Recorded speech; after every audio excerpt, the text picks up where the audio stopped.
Poxa vida, tem que trocar bateria. Bem, boa tarde, meus amigos, boa tarde, minhas amigas. Nós estamos aqui na Sociedade dos Estudos Espíritas Francisco de Assis, hoje, dia 4 de julho de 2025, sexta-feira, sexta-feira fria, né?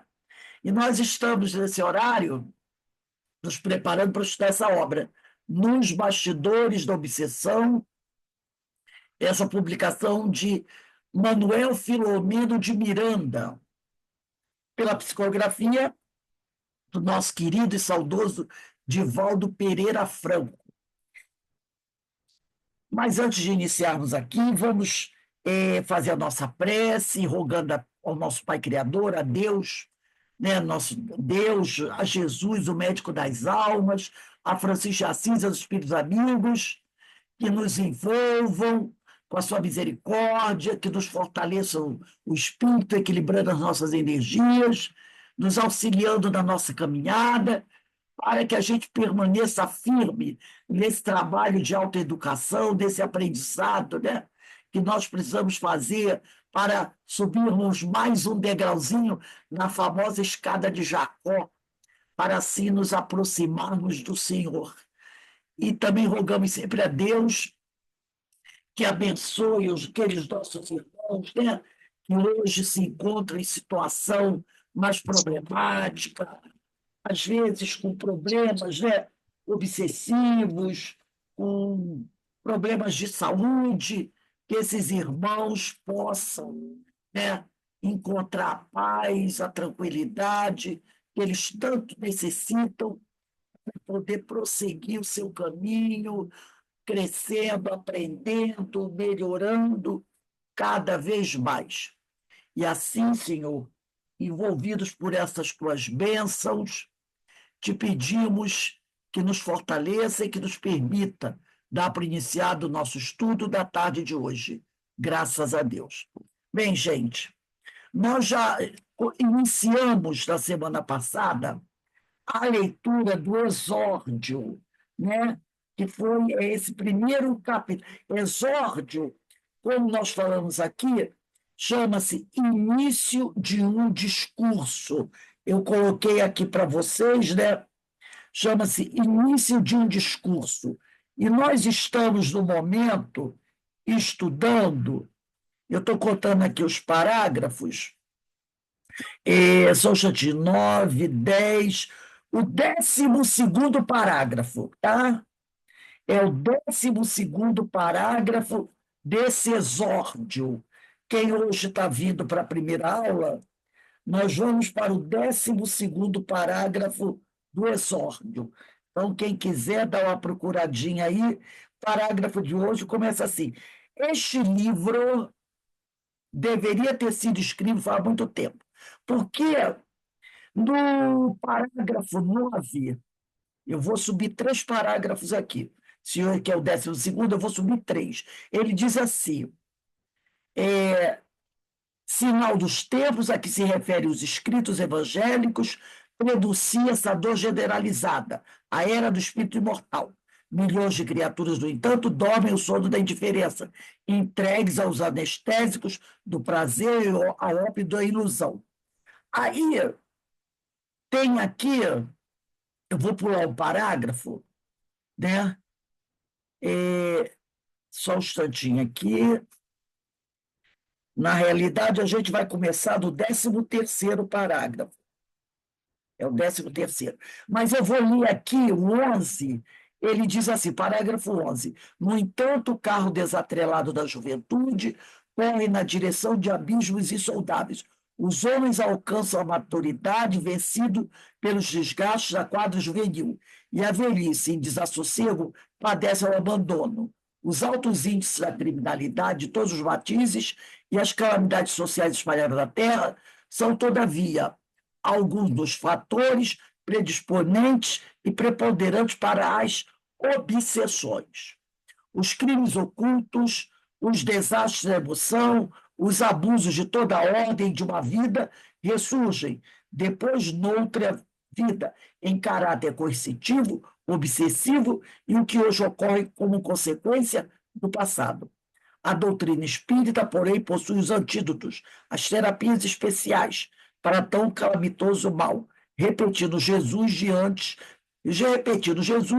distende lições e roteiros para os que se abebedaram de suas fontes. Agora eu vou para a aula de hoje, começa do 13º parágrafo. Coloca aí, parágrafo 13. Ele diz aqui no parágrafo 13: este livro deveria ter sido escrito faz muito tempo, porque o livro foi publicado em junho de 1970. Tem 55 anos esse livro. Mas ele diz que ele deveria ter sido escrito há mais tempo, bem antes de 1970. E ele vai dizer aqui, todos os fatos nele narrados, quer dizer, narrados nesse livro, aconteceram entre os anos de 1937 e 1938. Entendeu? Quer dizer, 32 anos antes da publicação do livro. 32 anos antes. Em Salvador, da Bahia, quando da nossa jornada carnal na Terra. Então, os fatos que aconteceram aqui, eles aconteceram quando Manuel Filomeno de Miranda estava encarnado. Então, eles aconteceram quando Manuel Filomeno de Miranda estava encarnado. Então, por isso que ele disse que esse livro deveria ter sido escrito bem antes. Ele esperou 32 anos para publicar essa obra. E ele fala isso porque o assunto é de grande emergência. O assunto é de grande emergência. Por isso que ele acha que ele deveria ter escrito antes, né? É porque Manuel Filomeno de Miranda, ele diz aqui, ó, estou vendo aqui, ele desencarnou no dia 14 de julho de 1942. Desencarnou em 42. Então, os fatos aconteceram mais ou menos 4 ou 5 anos antes dele morrer. Então, por isso que ele está dizendo aqui, todos os fatos que constam desse livro aconteceram entre os anos de 37 e 38, mais ou menos de 4 a 5 anos antes dele morrer. Então, ele estava vivo, encarnado, quando os fatos ocorreram. E ele só vai contar a história por volta de 1970, 32 anos depois, tá? Isso é uma coisa importante. Ele estava encarnado quando o fato aconteceu. Mas ele só vai enviar essa mensagem para o Divaldo, essa história toda, por volta de 1970. Ele diz aqui, algumas das personalidades aqui, quer dizer, algumas das pessoas que vão participar dessa história, aqui aparecem discretamente resguardadas por pseudônimos, considerando que algumas delas e seus familiares se encontram ainda reencarnados. Então, em 1970, quando ele narra essa história para o Divaldo, ainda tem gente dessas que fez parte desse fato ainda viva, ou parentes, por isso que ele não vai usar o nome verdadeiro das pessoas. Já pensou se ele está contando a história e uma dessas pessoas estão vivas ainda? Então ele muda o nome, ele bota pseudônimo nos personagens.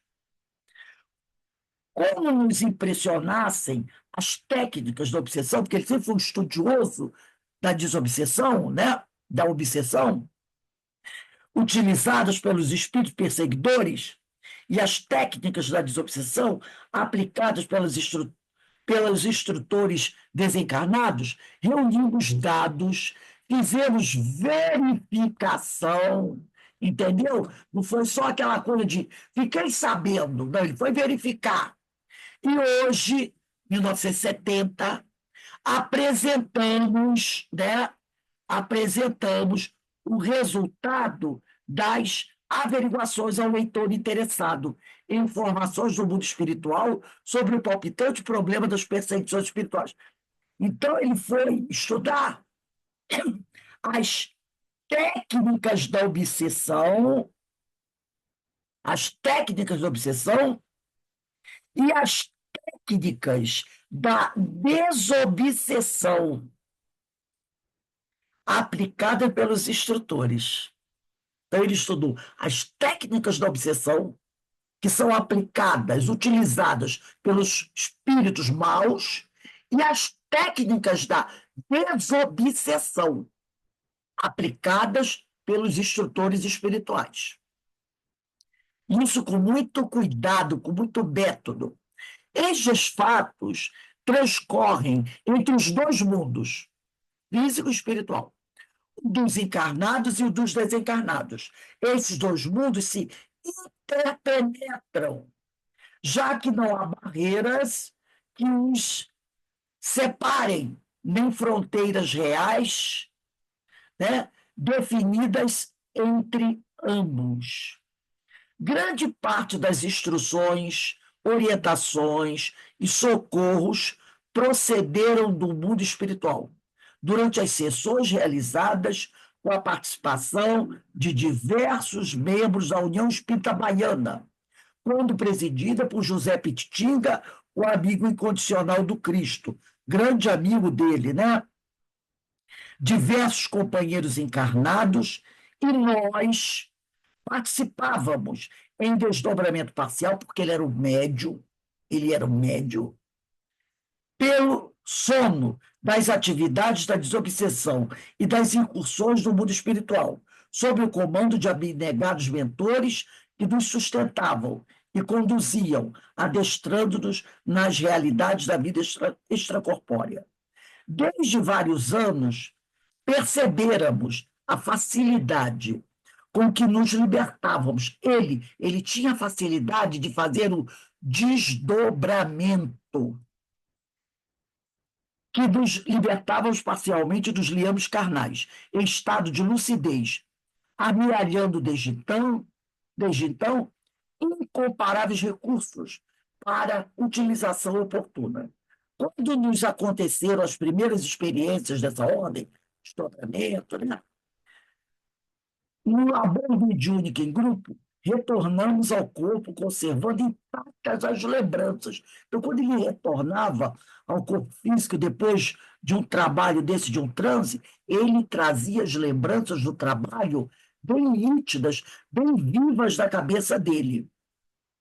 O mesmo acontecendo a diversos membros daquelas atividades.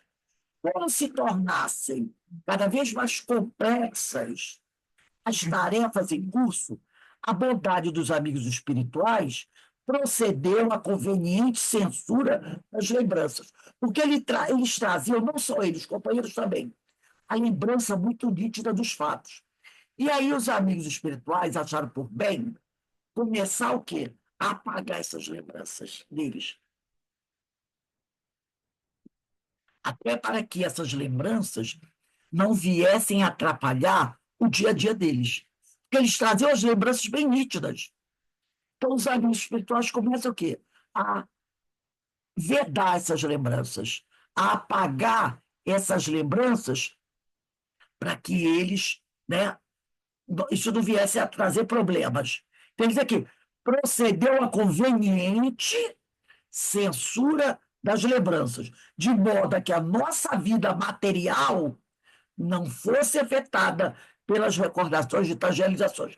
É o seguinte, por melhor médium que você seja, se você constantemente desdobra, procede a várias tarefas do plano espiritual, se envolve em várias situações e traz isso em lembrança muito nítida, quando ele diz nítida, quer dizer detalhes, pode até ser, por mais preparado que você seja, e essas lembranças acabem que interferindo na sua vida do dia a dia.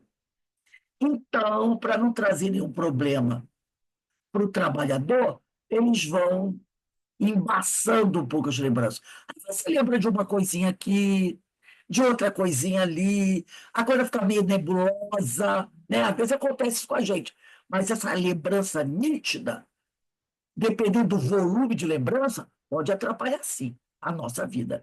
Por isso que a gente reencarna o esquecimento da vida passada, para não haver essa interferência, né?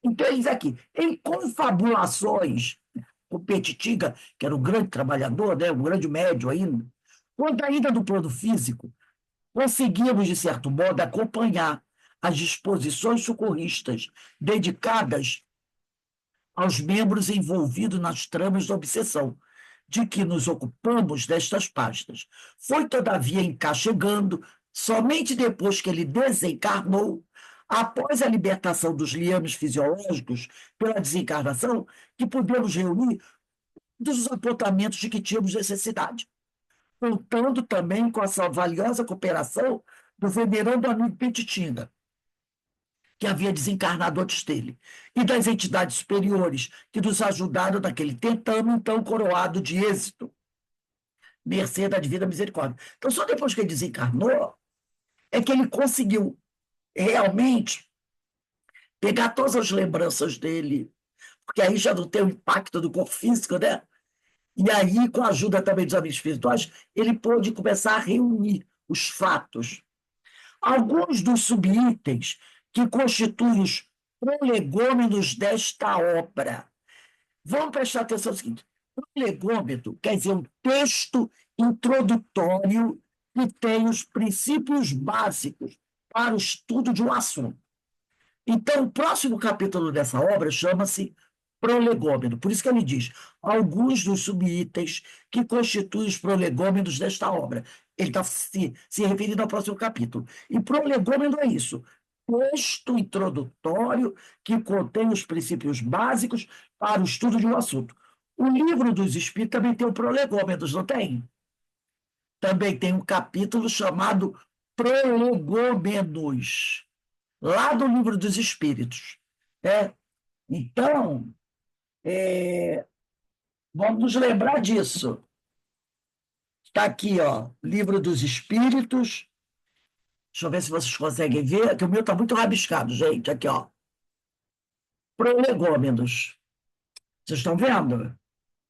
Olha só como o meu Livro dos Espíritos é rabiscado, gente. É isso aqui. Sim. Então, esse prolegômenos é exatamente isso. No Livro dos Espíritos, também é um texto introdutório, uma apresentação dos espíritos superiores, que fazem parte, né, que trabalharam nessa obra do livro, que é o Livro dos Espíritos. Aí ele continua aqui. Então, alguns dos subitens que constituem os prolegômenos desta obra apareceram oportunamente em alguns periódicos espíritas. Ele vai dizer que algumas coisas que ele escreveu aqui também foram publicadas em alguns jornais espíritas. Aqui se encontram por nós próprios, refundidos para melhor entrosamento do conjunto. Então, ele pegou esses textos que estavam, às vezes, publicados em alguns jornais e deu uma revisão, uma repaginada para colocar aqui. Reconhecemos a singeleza deste trabalho. Com ele, todavia, objetivamos cooperar de alguma forma com os nobres lidadores da mediunidade, os infatigáveis servidores das tarefas da desobsessão, que se dedicam, confiantes e joviais, aos trabalhos de socorro aos irmãos atribulados deste lado de cá e do lado de lá. Porque nós temos obsediados encarnados, e são muitos os obsediados encarnados. Talvez, dizem os amigos espirituais, que o número de obsediados encarnados seja até, se não for maior, a mais ou menos ali, com o número de obsediados desencarnados. Então, isso aqui, que se dedicam, confiantes e joviais aos trabalhos de socorro aos irmãos atribulados deste lado de cá e do lado de lá, cooperando com Cristo na implantação do mundo melhor a que todos aspiramos. Nada atrás de novo que já não tenha sido dito. Repete, fiel à técnica educacional, de que o exercício é um dos mais eficientes métodos de aprendizagem. Muitas lições conhecidas. Longe de ser um tratado sobre obsessão, E desobsessão é um ligeiro estudo prático através de uma família. Então, é aquela história romantizada, né? Tipo a parábola que Jesus ensinou, para facilitar a nossa fixação das ideias. Então, ele vai trazer esses fatos, esses ensinos, dentro do contexto da história de uma família, para que assim a gente possa fixar melhor, através dos exemplos que serão citados na obra, o ensinamento. Então, isso aqui, de uma família anatematizada, quer dizer, envolvida pelas perturbações do além-túmulo. Imenso e fértil campo a joirá, a trabalhar. A obsessão continua aguardando os estudiosos mais bem adestrados e mais capazes para mais amplos esclarecimentos e mais eficazes elucidações. Estou achando muito interessante uma coisa. Não sei se vocês perceberam. Ele diz aqui, ó, a obsessão continua aguardando, isso em 1970, que ele disse, os estudiosos mais bem adestrados e mais capazes para mais amplos esclarecimentos e mais eficazes elucidações. Vocês perceberam que nós iniciamos, na mesma semana, o estudo de duas obras que tratam do assunto obsessão? Nos bastidores da obsessão do Manuel Filomeno de Miranda, na sexta-feira, e nos dramas da obsessão, na segunda-feira, de Ivone do Amaral Pereira. Perceberam? Nós estamos estudando duas obras que tratam sobre obsessão e desobsessão. Sexta, Manuel Filomeno de Miranda. Segunda, Ivone do Amaral Pereira. Dois espíritos que são, podemos dizer, professores do tema. Do tema. Fora o que a gente está estudando na quinta-feira com o Hermínio de Miranda sobre os médiuns. A aula dessa semana, né, foi ótima. Hermínio, nossa, esse capítulo, esse item que nós estamos estudando agora, trata sobre os médiuns. Foi ótimo, ele trouxe informações que nós não conhecíamos. Já tínhamos visto, mas não estávamos entendendo o que era isso. Quem tiver curiosidade, dá uma olhadinha na aula, que foi a aula do dia 3 de ontem, 3/7, do Diversidade dos Carismas. Muito bom. Não podia ser outra coisa com Hermínio de Miranda, né? E ele diz aqui, o nosso pálido esforço tem um escopo, tem o objetivo de chamar a atenção para o problema, que outros, como já tem sido feito por muitos, realizem a parte mais nobre e complexa da questão. Reconhecidos e sensibilizados pelo auxílio recebido do alto, que nunca nos tem faltado com seu socorro, exoramos as bênçãos do Senhor para todos nós. Servo incompetente que reconhecemos ser na sua vinha de luz e amor. Manuel Filomeno de Miranda, 12 de Salvador, 12 de junho de 1970. Né? Então, aqui ele deixa uma mensagem para todos nós. Agora nós vamos aos prolegômenos, que, como disse o Manuel Filomeno de Miranda, é o texto introdutório que contém os princípios básicos para o estudo desse assunto. Prolegômenos.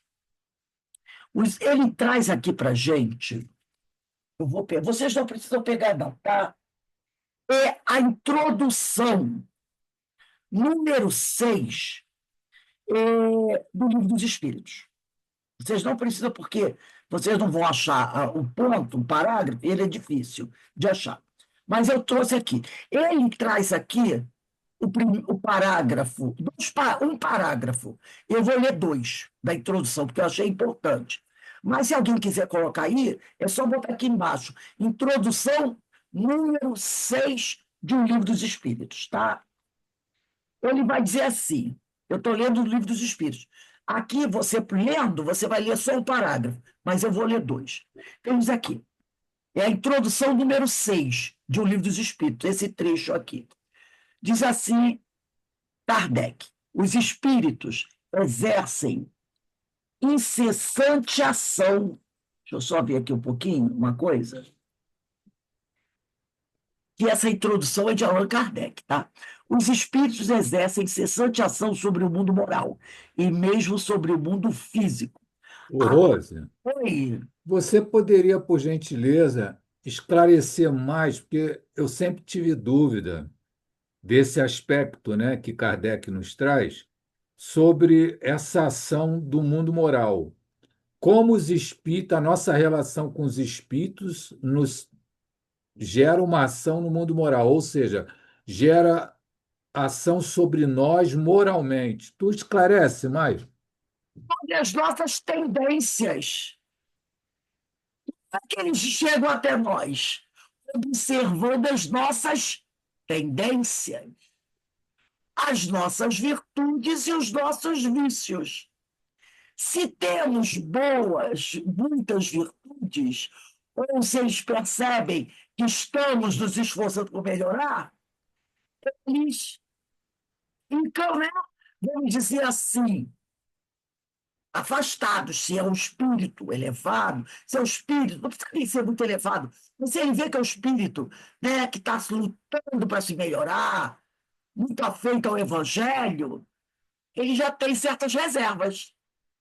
Que ele sabe assim, esse campo não é muito fértil para plantação, para semear o que eu desejo aí. Entendeu? Ele observa e assim, eu não vou conseguir colher. Vamos tentar, entendeu? Investidas. Ver se eu consigo existência. Vou tentar, não custa nada. Tem duas investidas. Mas se ele perceber que, que ali a pessoa é firme, ele vai procurar outro, como diz o pessoal, de outra freguesia. Mas se ele perceber que a resistência é quase nenhuma, ele vai investir. Então, investe nós, os espíritos bons, as nossas virtudes. E os espíritos maus, as nossas tendências, os nossos vícios. Então, por isso que ele diz aqui, os espíritos exercem incessante ação sobre o mundo. Ele vai chegar até nós, essa nossa moral. Como é a nossa moral? O que nós estamos fazendo? Sim, não é porque ele olha para a gente e diz assim, ai, ela é tão bonitinha e ela é tão feinha. Não é assim, não é por aí. É pelas nossas tendências. Eles percebem o quê? Será que a gente consegue estabelecer uma afinidade? Uma sintonia? A partir dessa sintonia, será que dá para estabelecer uma afinidade mais profunda? Então, eles investem aí. Eles ficam, os amigos espirituais não dizem que eles ficam nos observando? Eles não têm pressa. Eles nos observam, veem o que você gosta, o que você não gosta, leem o nosso pensamento. E a partir daí eles fazem o quê? Uma análise. Lembra daquele espírito que estava preenchendo a ficha do doutrinador? Não, você já está cadastrado aqui? Eles anotam, observam a gente. A partir daí, eles vão tecer o quê? O plano. Eles vão dizer, dá para investir, ou então assim, é possível, eu vou botar um ponto de interrogação, vou dizer, não dá, não, e nem adianta. Por isso ele diz aqui no Livro dos Espíritos, né? Em introdução número 6. Os espíritos exercem incessante, incessante, por isso que eu falei para você, não é uma só vez, não. Eles vão, voltam, vão, voltam, vão, voltam. Por isso que Jesus falou: vigiai e orai, para não cair em tentação. Não adianta dizer assim, ah, graças a Deus, ele me tentou, não conseguiu, foi embora. Ele volta. Por isso Jesus falou: vigiai e orai. Fica sempre atento. Vigilância é tudo. Então, eles exercem incessante ação sobre o mundo moral e mesmo sobre o mundo físico. Atuam sobre a matéria e sobre o pensamento e constituem uma das potências da natureza, causa eficiente de uma multidão de fenômenos. Os espíritos até então inexplicados ou mal explicadas, e que não encontram explicação racional, senão do Espiritismo. É a única doutrina que consegue, de forma racional, explicar a ação dos espíritos. Aí ele vai dizer aqui: as relações dos espíritos com os homens são constantes. Os bons espíritos nos atraem para o bem, nos sustentam nas provas da vida e nos ajudam a suportá-las com coragem e resignação. Os maus nos impelem para o mal. É um gozo, uma alegria, ver-nos sucumbir e assemelhar-nos a eles. Aí o Manuel Filomeno de Miranda para aqui. Eu vou ler mais um parágrafo, mais um trecho. As comunicações dos espíritos com os homens são ocultas ou ostensivas. Pode ser só através do seu pensamento ou pode ser ostensiva, né? As ocultas se verificam pela influência boa ou má que exercem sobre nós. A nossa revelia cabe ao nosso juízo discernir as boas das más inspirações. Então, cabe a cada um de nós discernir se o que ele está nos dizendo é bom ou não é bom.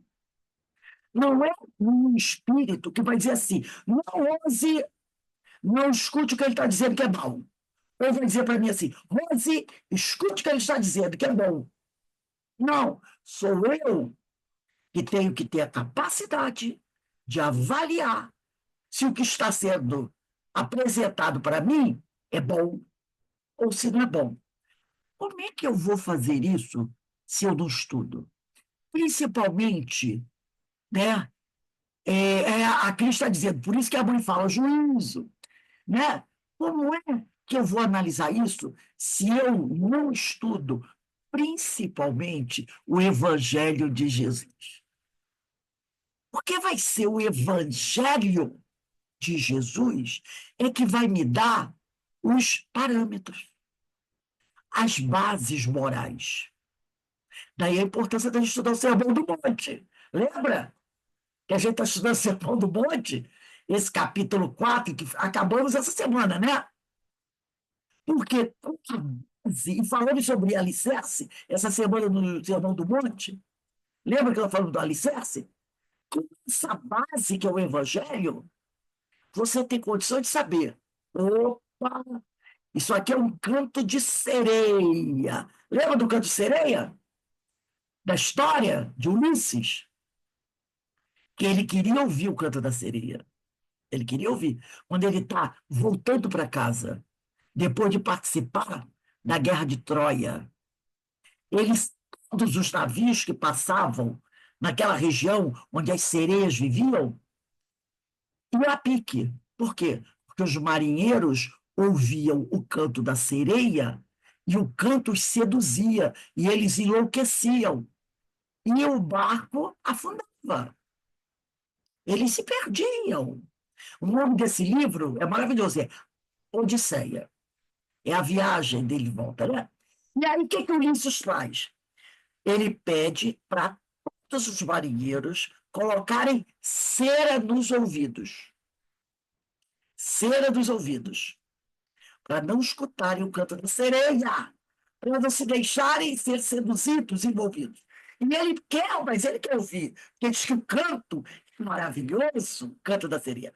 Ele pede para os soldados, os marinheiros, amarrarem ele no mastro do navio. Bem amarrado. Porque marinheiro sabe, né? Amarrar muito bem, um nó de marinheiro, ninguém solta. E eles amarram ele muito bem amarrado, para que ele não se soltasse. E ele passa por aquele estreito, ouvindo o canto da sereia, mas muito seguro. Percebeu a alegoria? Muito seguro. O seguro que, apesar de ouvir o canto da sereia, ele não enlouquece nem se joga no mar, porque ele está amarrado do tronco, no mastro. Então ele fica muito bem amarrado, né? Ele fica, ouve aquilo, fica com vontade de se jogar ali, mas ele está amarrado. Algo não permite que ele se deixe arrastar pelo canto da sereia. É a corda que os marinheiros agora. Dá para ver direitinho, né? Enquanto os marinheiros dele, que eles sabiam que não tinha essa força toda e não tinha macho para todo mundo, ele manda eles botarem cera de abelha no ouvido para eles não escutarem. Mas ele escuta, mas ele está muito bem seguro e não se deixa seduzir pelo canto da sereia. Então nós temos que ser como Ulisses. Precisamos isso, porque o canto da sereia vai se fazer ouvir por nós. Somos espíritos de terceira ordem, gente. Não é? Alguém aqui pode dizer que não vai se deixar seduzir por uma. Vem cá, vamos bater um papinho, uma coisinha assim? Olha, meu Deus do céu.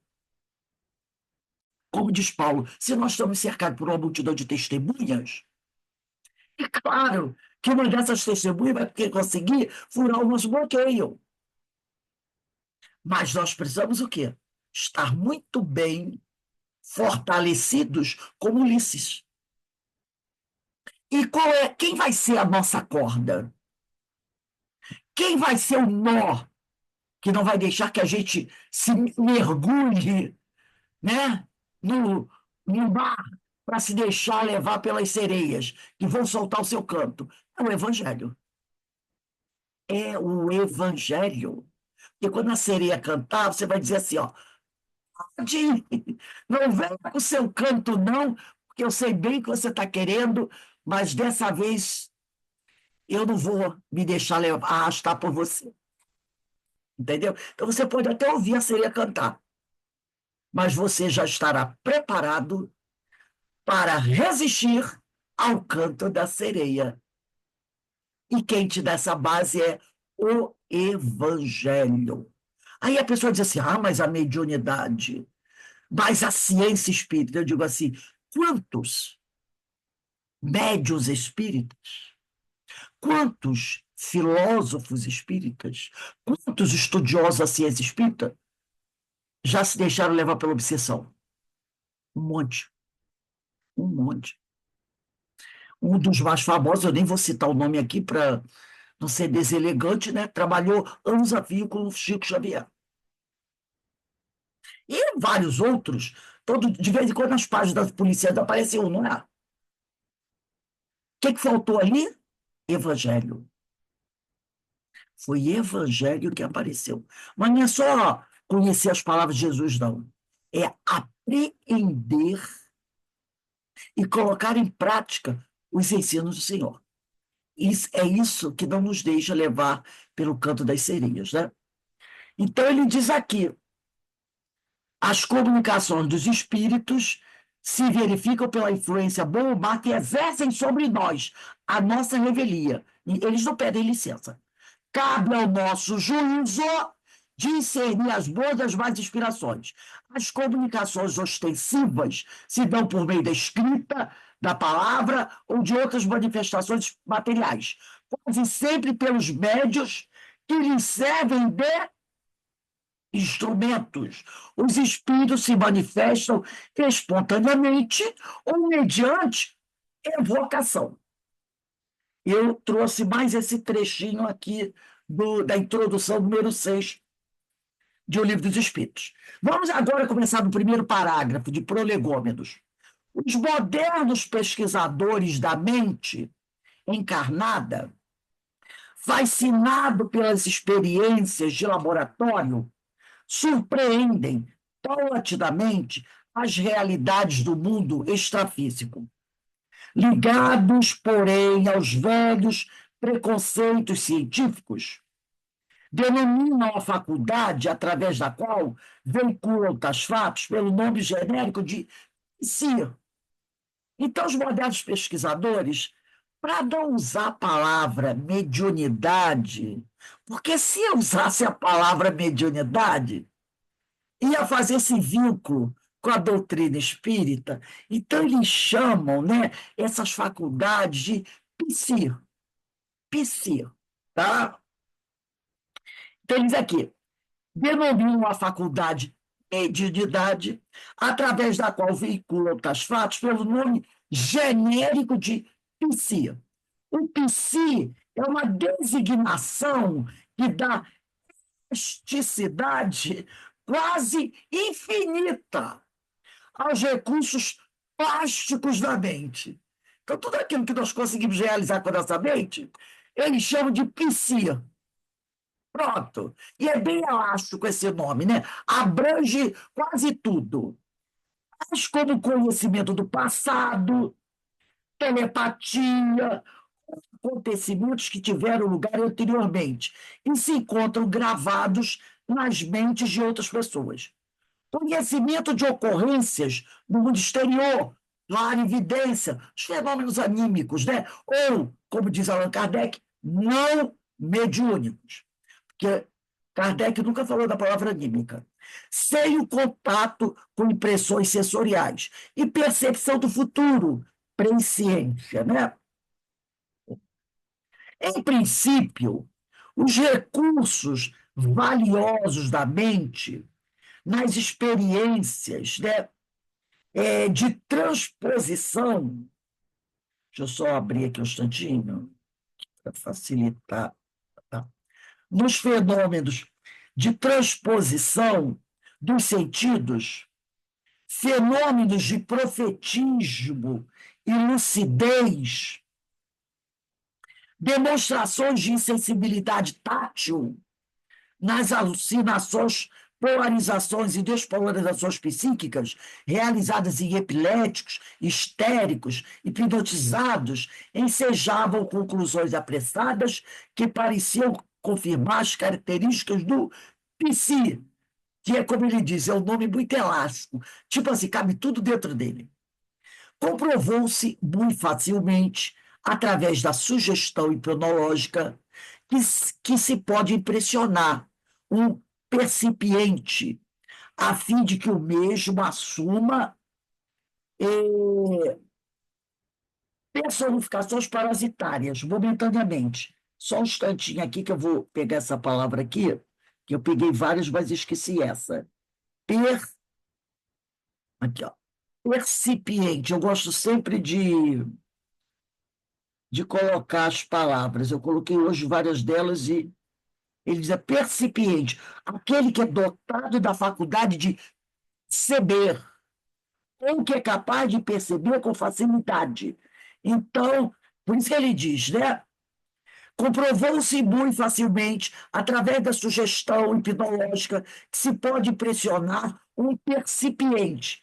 É a pessoa que é dotada da faculdade de perceber, a fim de que o mesmo assuma personificações parasitárias momentaneamente, representando vultos da história ou simples pessoas da plebe.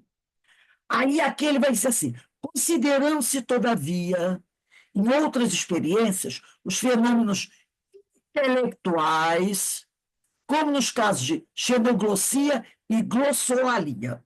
Vamos entender a diferença entre glossolalia e xenoglossia. Olha só, glossolalia. Depois eu vou fazer um papel para colocar essas coisas para vocês que eu achei interessante. Glossolalia, também conhecido como falar em línguas, mas é diferente de xenoglossia.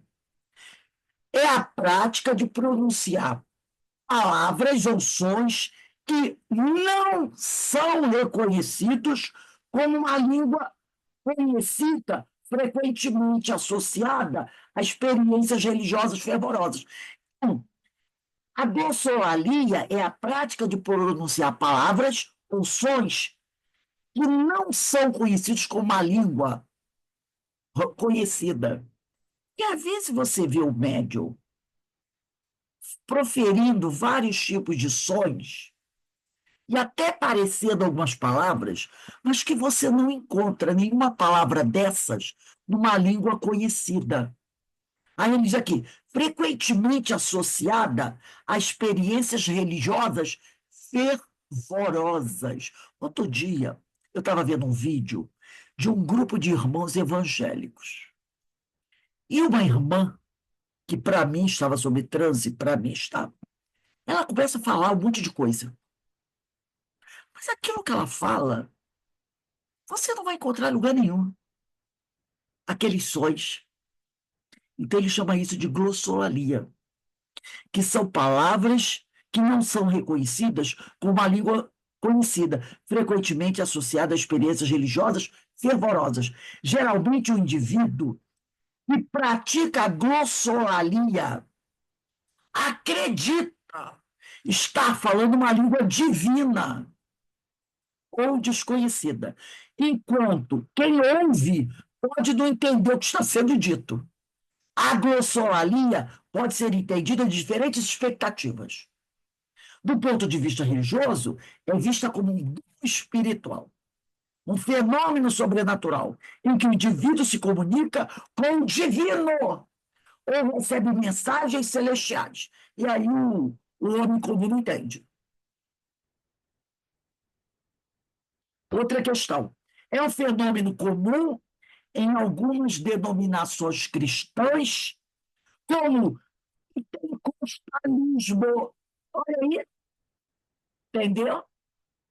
Então, um fenômeno comum em algumas denominações pentecostais, como a renovação carismática católica também. É associada ao evento bíblico do Pentecostes, onde os apóstolos teriam recebido o dom de falar em línguas. Isso está lá no Atos dos Apóstolos, no capítulo 2. Do ponto de vista psicológico, linguístico, agora do ponto de vista psicológico linguístico, como encarada a glossolalia? Pode ser analisada como fenômeno de linguagem, um tipo de fala que não segue as regras gramaticais e fonéticas de uma língua conhecida. Em alguns casos, pode ser associada a estados de transe ou excitação emocional. Na psiquiatria, a glossolalia pode ser observada em algumas condições mentais, onde o indivíduo cria uma linguagem própria com neologismos em sintaxe distorcida. Agora vamos ver a diferença entre glossolalia e xenoglossia. Então, a glossolalia, a grosso modo, é fala em línguas desconhecidas sem conhecimento prévio da língua. Xenoglossia, capacidade de falar fluentemente em uma língua estrangeira que o indivíduo nunca aprendeu. O médium que nunca aprendeu a falar inglês dá uma comunicação em inglês. Mas a língua que ele fala existe. Existe. É o inglês, é o alemão, é o francês, é o árabe. É uma língua que existe. Só que nessa encarnação, ele não conhece essa língua.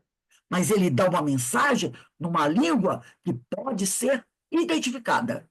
Isso é a xenoglossia. Aí ele encerra aqui. É importante ressaltar que a glossolalia pode gerar interpretações diversas, dependendo do contexto das crenças de cada pessoa. Percebeu a diferença entre glossolalia e xenoglossia? Então ele fala, eu já reparei isso, né? Quando você vê algumas coisas assim dos nossos irmãos pentecostais, aí aparece falando um monte de coisa, aí você diz, que língua é essa? Não é, mano. Eles dizem que é a palavra do celestial. É Deus falando, é o Espírito Santo falando através deles. Então só eles entendem o que o Espírito Santo fala. Então eles repetem aquelas palavras e eles dizem que é a palavra do Espírito Santo. Só ele entende. Você não entende nada. Viu que interessante? Agora a gente, quando vê um negócio desse, você já vai saber. Ah, isso é glossolalia. Não adianta nem tentar entender, porque não vai entender. Aí ele continua aqui. Vamos ao Manuel Filomeno de Miranda. Considerando-se, todavia, em outras experiências, os fenômenos intelectuais, como nos casos de xenoglossia e glossolalia, especialmente entre crianças de ter idade, ou naqueles de ordem física, tais como a pneumografia. A pneumografia é a radiografia de pulmão, tá? Tem médicos que têm condições de fazer isso. Radiografar, ver o que está do nosso pulmão, nosso aparelho chama-se aparelho respiratório, né? Mas hoje tem outro nome que me fugiu agora. O metafonismo, que eu também trouxe aqui para gente, né? O metafonismo são termos que ele usa que nós não conhecemos.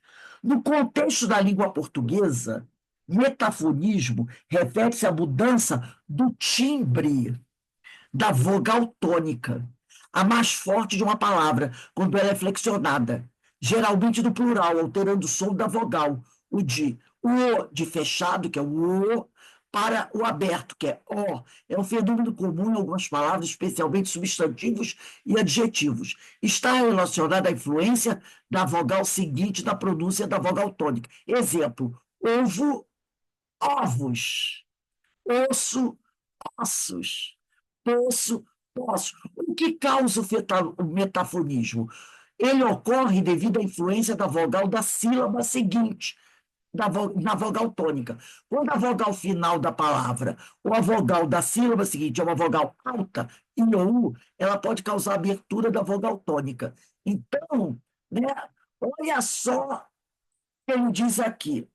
Você também existem fenômenos intelectuais como o metafonismo, alteração, né? Alteração do timbre da vogal tônica na hora que é dada a mensagem. Eu nunca tinha prestado atenção nisso. Outra coisa que ele falou aqui, a telecinesia é a habilidade de mover objetos utilizando-se até apenas a mente. E você pode até mover esse objeto, você estando dependendo da capacidade do sensitivo, ele pode movimentar o objeto com a força da mente até de longa distância. Então, a longa distância, ele estando num lugar e o objeto estando bem distante dele, com a força da mente, ele pode fazer o objeto se movimentar. Isso chama telecinesia. Depois ele vai falar também da teleplasmia. A teleplasmia é uma palavra que na nossa língua portuguesa você não encontra normalmente. Você não encontra. Mas ele dá aqui uma generalização, diz assim: teleplasmia, criações mentais. No contexto espírita, teleplasmia pode ser associada à capacidade de criar formas mentais, moldadas pela força do pensamento, que podem ser percebidas por outras pessoas. Então, ele cria uma forma, com a força do pensamento dele, que outras pessoas podem perceber. O sensitivo. É o que eles chamam de teleplasmia. E ele vai falar em os diversos fenômenos dentro da metergia. Metergia. Em contextos espíritas, a palavra metergia também pode aparecer também dentro de ideias, ele diz aqui, de outras naturezas esotéricas, tá? Então ele diz aqui, em contexto espírita, a palavra metergia também pode aparecer em contextos espíritas ou de outras naturezas esotéricas, onde se refere a qualquer ação ou exteriorização supranormal. Nesses casos, pode-se referir a fenômenos paranormais, manifestações energéticas ou ações incomuns, que vão além do que é considerado normal ou explicado pelas leis da física. Então, quando você fala em metergia, você fala em ações supranormais, né? Aí ele continua aqui. Constata-se não haver elasticidade que se ofereça à mente encarnada, que os possa elucidar, senão através da aceitação tática de uma força externa inteligente, com vontade própria, que atua do sensitivo a este conferido tais possibilidades. Ele está querendo dizer o seguinte: você não vai conseguir entender como esses fenômenos ocorrem Se você não aceitar que existe uma força externa, inteligente, com vontade própria, que atua no sensitivo, a este conferindo tais possibilidades. Se você não aceitar essa força espiritual, você não vai ter condições, por mais elástico que seja a sua vontade de explicar, todos esses fenômenos. Se você não acreditar que o homem é um espírito imortal e que o espírito tem inúmeras capacidades, se você não acreditar nisso, vai ficar difícil você aceitar e compreender esse número imenso de fenômenos. E tem outros que a gente nem sabe que possui. Tem fenômenos que o homem pode produzir que as pessoas dizem assim, de vez em quando, né? Às vezes eu vejo os filmes de ficção, aí mostram as pessoas fazendo algumas coisas, aí a pessoa diz assim: ah, isso é obra da imaginação daquele que escreveu esse filme. Aí você pensa assim: será mesmo? Será que um dia não vamos encontrar uma pessoa que tenha a capacidade de fazer isso? Eu não duvido de nada. Eu não duvido de nada, até porque, às vezes, o sujeito que escreve esses filmes, ele pode, do desdobramento do sono, ver algumas coisas que depois ele tenta adaptar, né? Ele tenta adaptar. Então, eu vou dizer uma coisa para vocês. Falando de cérebro e falando de capacidade mental de um espírito,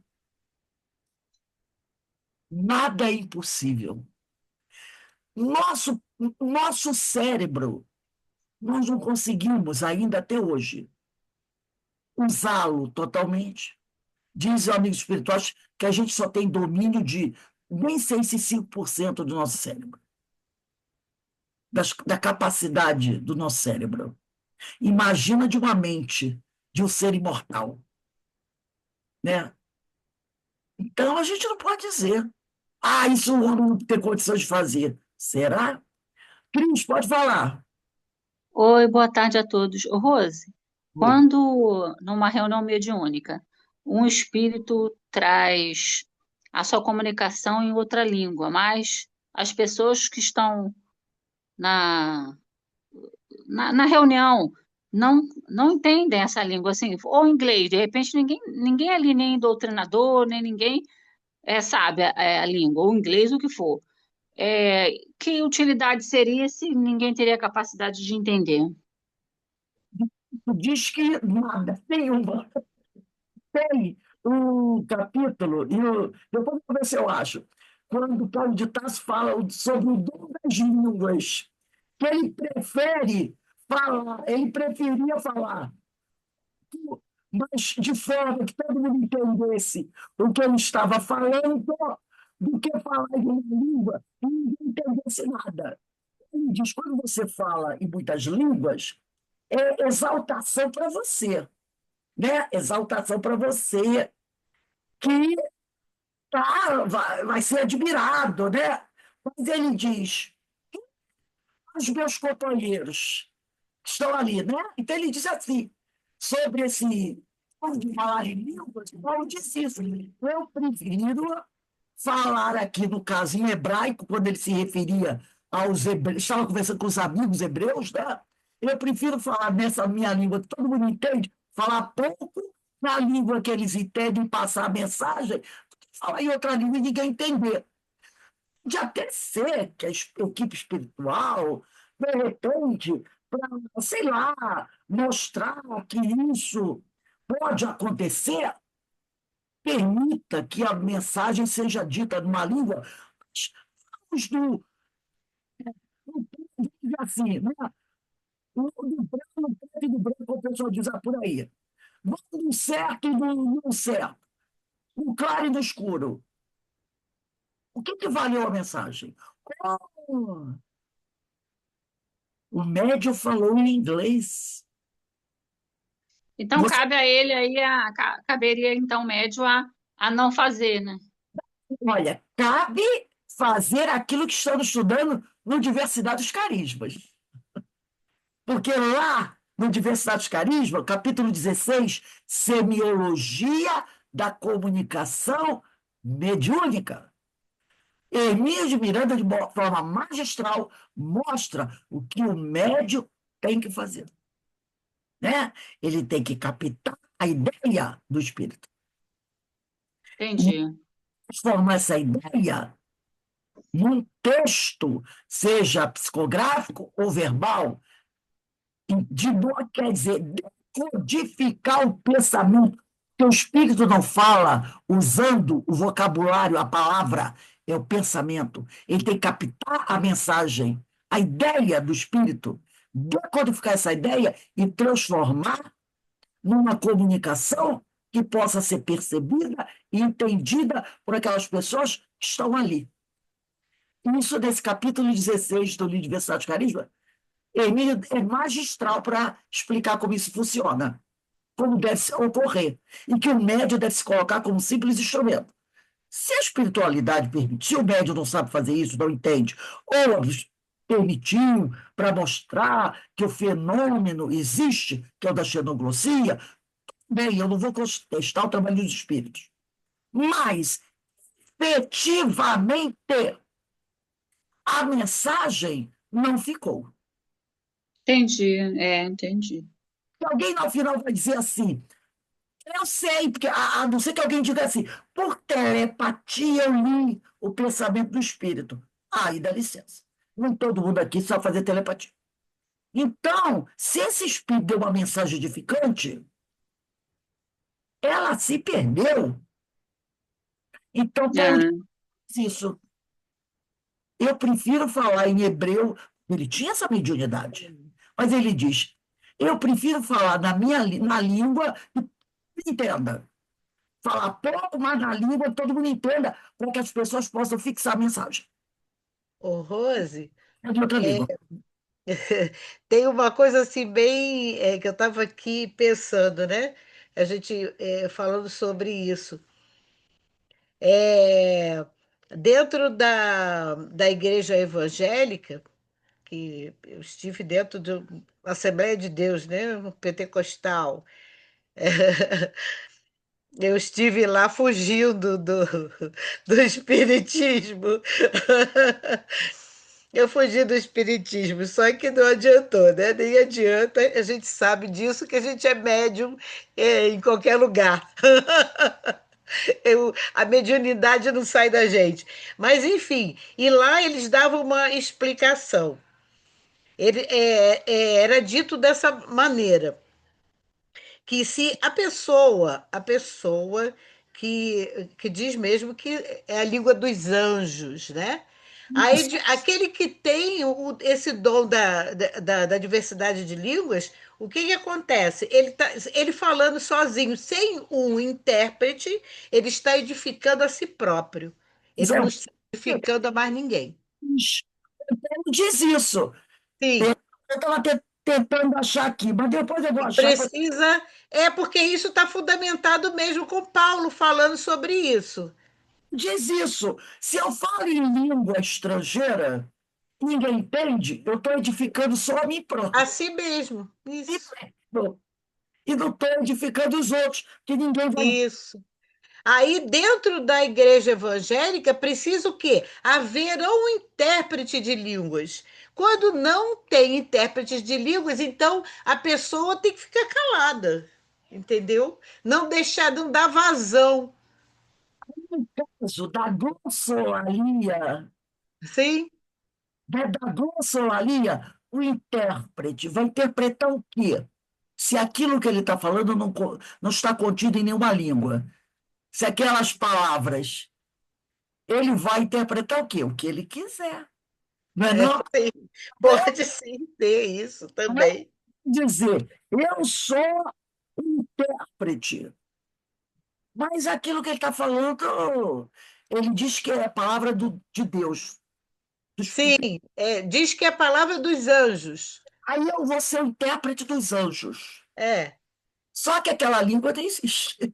Então, É, eu vou criar a interpretação, entendeu? é. Agora, eu passei por uma experiência que apesar de que foi comigo só.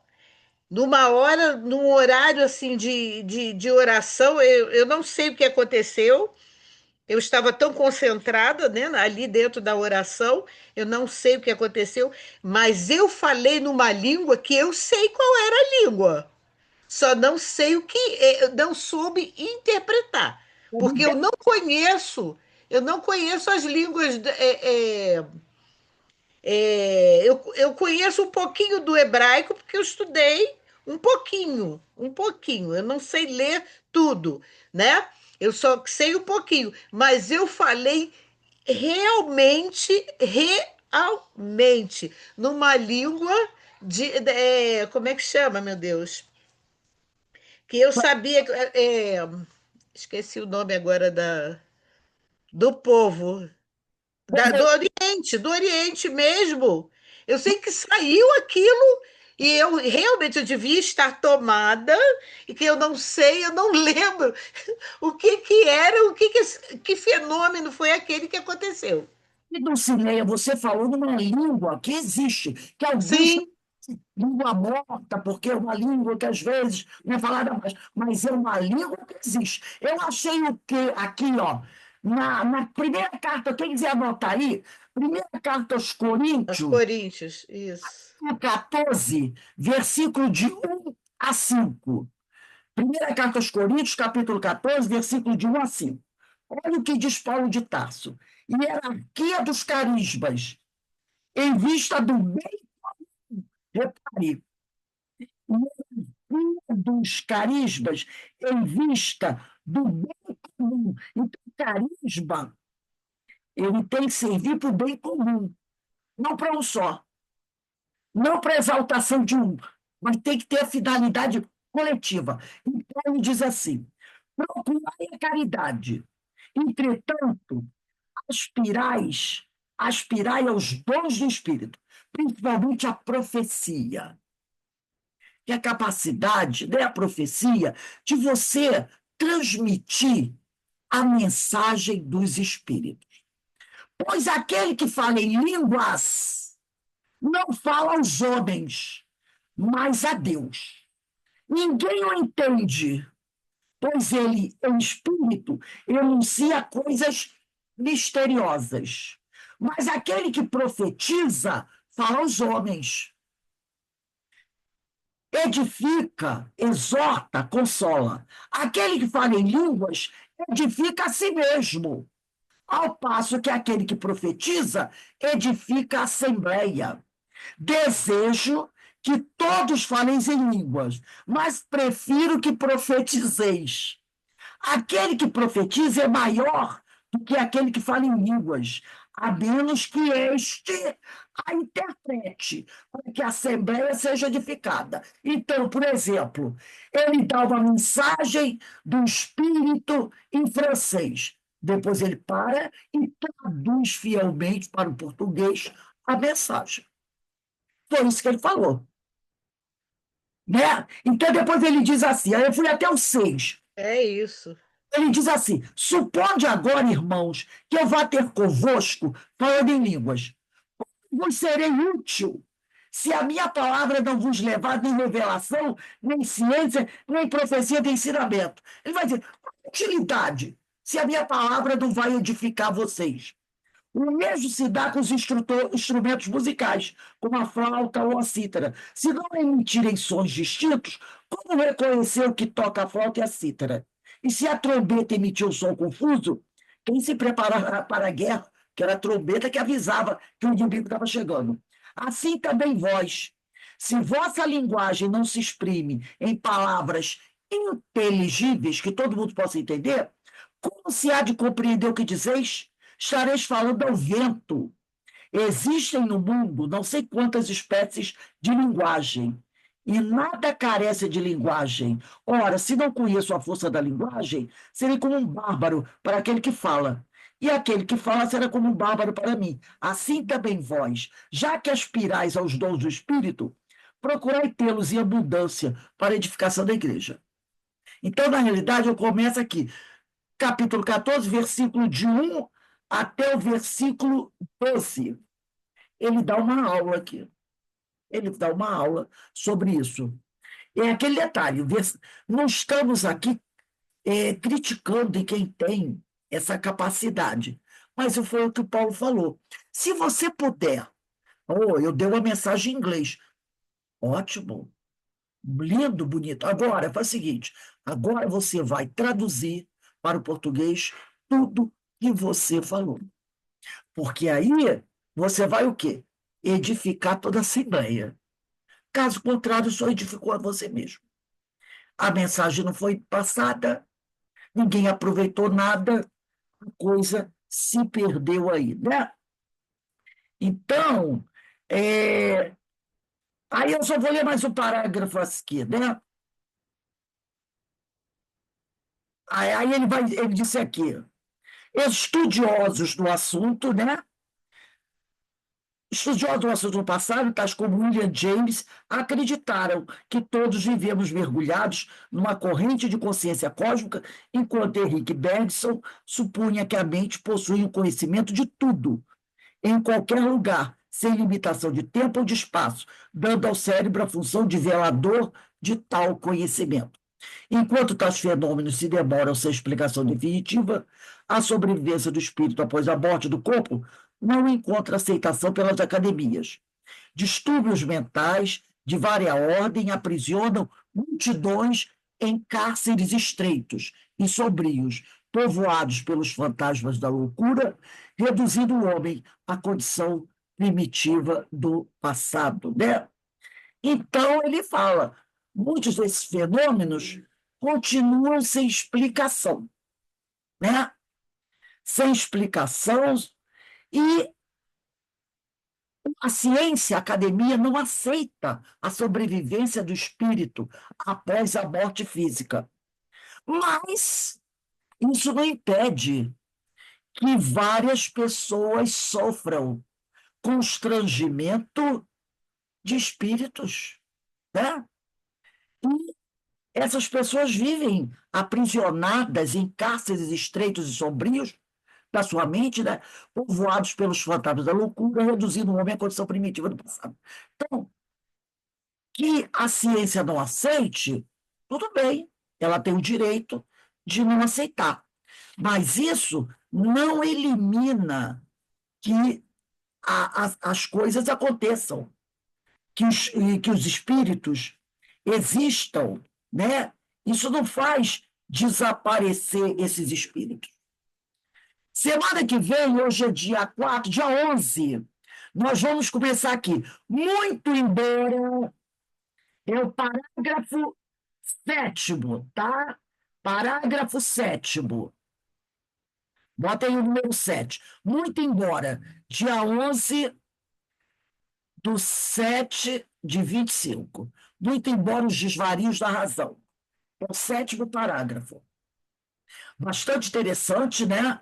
Isso que o Manuel Filomeno de Miranda vem trazendo para a gente nesse prolegômeno, que é essa introdução com os princípios básicos para o estudo da obsessão e desobsessão. Para só depois que ele terminar toda essa introdução, que é bastante longa, é que vai começar a contar a história daquela família. Então, antes ele dá para a gente, né, toda uma preparação. E a gente vai aí, né, aproveitando essa questão, essa orientação, para a gente aprendendo um monte de coisa, né?